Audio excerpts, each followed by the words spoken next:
Hi guys, Lou here. I am in the backyard today and initiating. This will be the first time that I will be planting in our vegetable patch cold frame setup. As with all my planting setups, I use drip irrigation. Drip irrigation is the easiest way I could evenly water my plants and also will prevent me from spending way too much time in planting and in watering all of the vegetables and perennials that are successfully growing in our garden. What you see on top of the soil in this cold frame is a network of basic brown poly tubing that I've pinned down on top of the soil. They have holes that are 6 inches in intervals, and this will be carrying the water coming from the live water supply that I have along the back of this cold frame. To that node, there are holes there. You can see it, there it is. The idea is as the water comes out of these holes, the entire bed of beets, which I am planting in a few minutes, will be evenly watered because beets are very thirsty and they need all the hydration it can get throughout the growing season. Running beside it along the back of this cold frame is this black poly tubing. It's a half an inch in diameter and this is what carries the live water. I have a network of this black tubing that I've placed all throughout the property where at any given time I could insert a coupler and I could attach either a black or a brown poly tubing so I could carry some water from this main water supply into the planting material along the root ball and even on big perennial beds that I have also built along the garden. Right, now that you got an overview of what my watering and how my setup looks like, it's time to plant some beets. These beets I have grown in the winter inside these milk jugs that I've turned into mini greenhouses.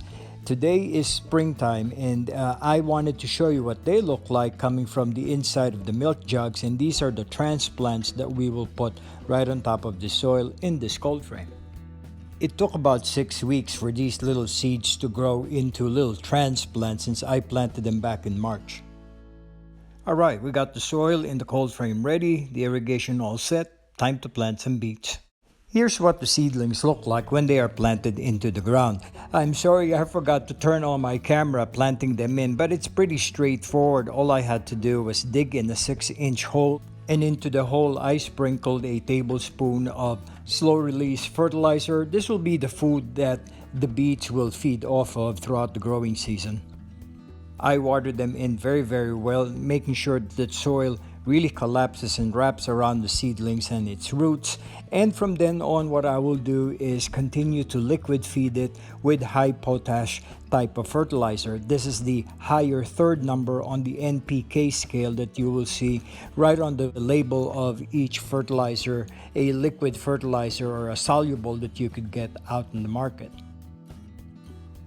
In this clip, you notice that I've already put in some of the other seedlings right into the soil. I've done this in 2 days, and for the first part of the video, the set of seedlings, I forgot to turn on my camera, but at least I got another milk jug where I can show you how we'll separate and prick all these individual seedlings that we will plant interspersed in between all the previously planted first set of seedlings.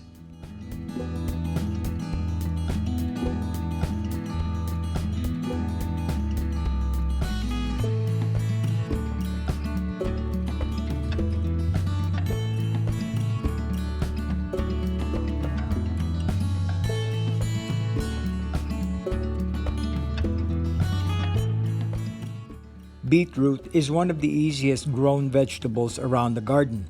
Beetroot is easy to grow and they bear delicious round red roots that can be boiled, roasted, and pickled. It can even be grated into salads. In our household, what we like to do is roast them because it concentrates all the sugars within the root, and the colorful young leaves can also be pickled fresh, can be used for salads, sauteed, good for breakfast, and the mature leaves can be wilted and used as spinach. So all around, you get a whole lot of bang for a little buck that you spend on a small packet of beetroot seeds. Do note that this current clip that I'm showing you was taken back in April, and that's early spring. Fast forward to late May to early June, and this is what the little cold frame looks like. It is now filled with a lot of foliage from the beetroot. It has a cover, and that cover has a hardware metal sheeting on it so that we could prevent any rodents or any birds from picking off of the leaves. Beetroot requires a lot of water, and what I do here is I soak the beets with heavy doses of water. I know it's counterintuitive because, as you all know from the beginning of the video, I have that drip irrigation that's located right on the base of the roots themselves. But what I'm doing here is showing you guys how you need to water beetroot if you have them planted into your landscape, and really spend about 2 minutes just dousing it with a lot of water. That would be good for about a week, and then you just water it again. If you don't have drip irrigation, water it heavily once a week, and that should be sufficient. Here's what the beet looks like 6 weeks after its initial planting from seedlings. The leaves are bigger, the stems are more rigid. They also give off this distinct ruby red stems on them that also adds a lot more interest to the vegetables itself. This type of beets that we planted seem to be sweeter than most, and I can't wait for the next clip. I can show you what they look like when I harvest them from this cold frame. A quick note on maintaining and as we grow our beetroot. I water them regularly and not too often, but very heavily each time I had to water them, as I noted earlier. What this does is this reduces the likelihood of the roots becoming woody, or sometimes they split. Weeding is also essential for when you have your raised beds or when you have the area planted for beetroot or any vegetable.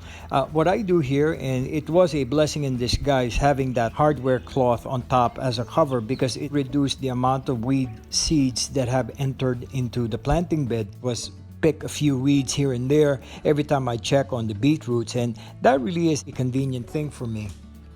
Growing beetroot allows you to enjoy the crop over a long period without having to store it, and that's a big plus. Most of the globe types, the round ones, are ready to harvest in 8 to 10 weeks. The longer cylindrical varieties can take nearly 20 weeks, and that's not a bad thing either.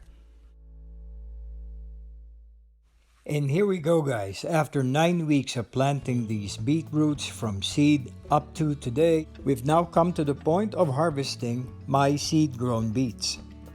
By the way, how about the weeds that are growing on the outside of the cold frame and the overgrown liatris to the right side of the screen? This is what heat does to any plant or any perennial here in North Carolina. It is mid-June and all of these vegetables and plants are happily growing.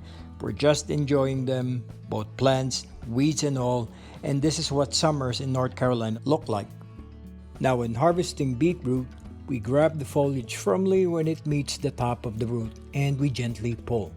Beetroot is better harvested too early rather than too late.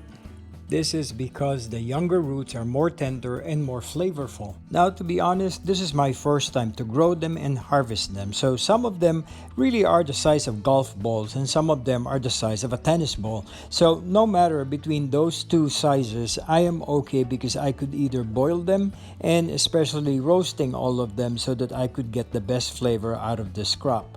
Also, I use the stalks and the leaves for different types of dishes. Again, this is one of the reasons why I will be growing beets every season. I will do them as a seasonal rotational crop, and I will also try to grow them with the different sizes and the different colors that are available out in the market.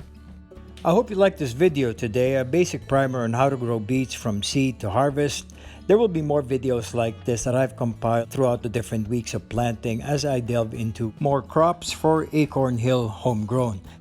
Here's hoping you are liking all our videos the same way we like them very much in producing them and putting them together for you. Press on that like button, share our videos, subscribe to AcornHill for more videos coming up. I hope you're having a really good summer, keeping yourselves safe and looking after each other. For now, this is Louie, and we'll see you back here in AcornHill. Bye-bye for now.